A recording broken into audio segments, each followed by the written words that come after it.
This is a screenshot of a mass text that John Santanella sent out recently. John is the Democrat running for state representative.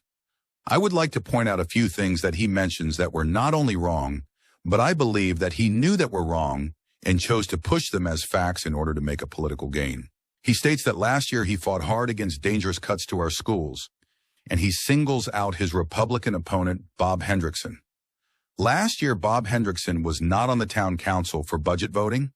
He wasn't sworn in until November 2023. If he means this year Bob Hendrickson did not vote to cut the school's funding, there were not 110 teachers laid off.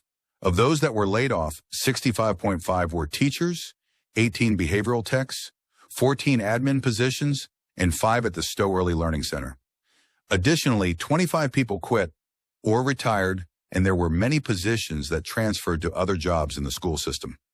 Many Democrats have been pushing that 130 teachers were laid off, and that is completely false.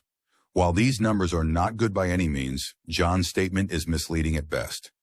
Republicans tried to save the junior high school sports programs, while the Democrats fought against it. In my opinion, the Democrats care more about the teachers than the students because students don't vote.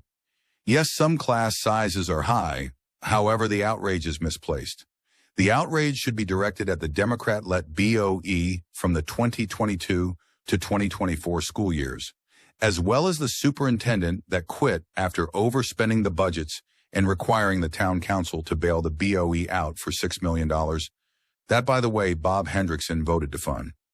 Why did the schools overspend by $6 million in the first place? Because they used one-time funds from COVID grants to fund new positions that they didn't have the ability to cover, all while knowing that the next year they would have no way to pay for these positions. There will be more to this story at some point, but for now, we will move on. Then he switches gears and talks about how he's going to bring back more money from the state. It's almost like he doesn't know how taxes work. He is campaigning on how he's going to lower taxes, while at the same time he talks about spending more money. More money means more taxes. There is no way around that. Here is the call to action that he tried to generate. He wanted to get people to come to the town council and make a scene in hopes of using that as a podium to use for his campaign. The majority of it untrue or incorrect at best. Additionally, I think Mike Ludwig had a few good words on the supposed cuts to the school budget.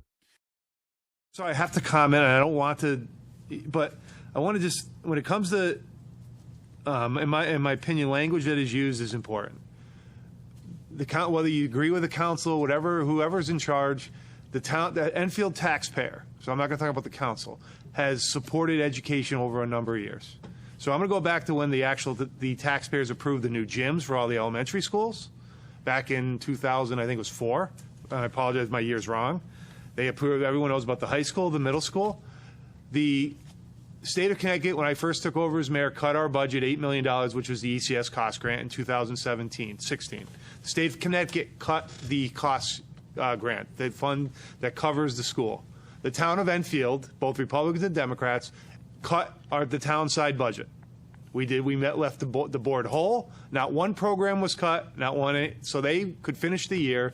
We cut across the board. We met every single week, and we cut every single department. That took years to recover from, by the way, including the police department and things that, again, at the time, folks were really upset about.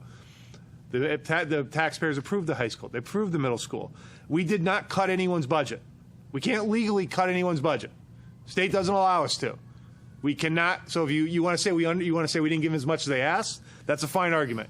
But no one cut their budget, and we gave them a 2% increase, and we took over security. You can argue whether you supported our security or not, but now that's out of our side budget, which for the last 4 years prior to that, we were actually using town money to have the police officers patrol the elementary schools. They did it on overtime. It was about $250,000. So the Enfield taxpayer has funded education. You can argue you want more. That's fine. But I'm tired of hearing that we're underfunding because that's not true. And then this last year, again, it was a split in party lines. We end up covering the $6 million roughly around that they were short, that they overspent. We're not making any accusations on why or who. They simply overspent their budget. We covered it for them. Now we had a meeting in August. It's a public meeting. You can go take a look. To their credit, they had to make some tough cuts.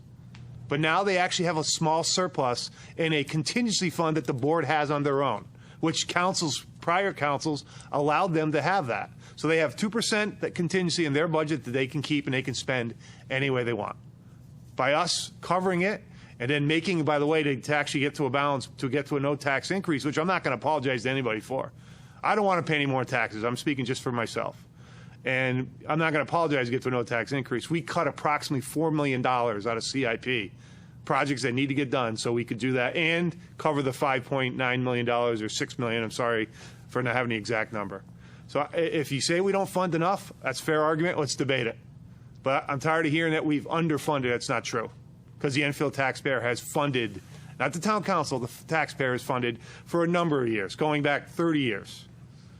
And again, and then now we're dealing with possibly fixing the middle schools. We actually, the taxpayers approved the roofs, which we'll talk about tonight. So the Enfield taxpayer continues to step up. And guess what? We live within our means like every household has to do. That's not a bad thing, in my opinion. So again, I just want to make sure I had to say it, because I'm tired of hearing it, because it's not true. This video is not endorsed by or paid for by anyone.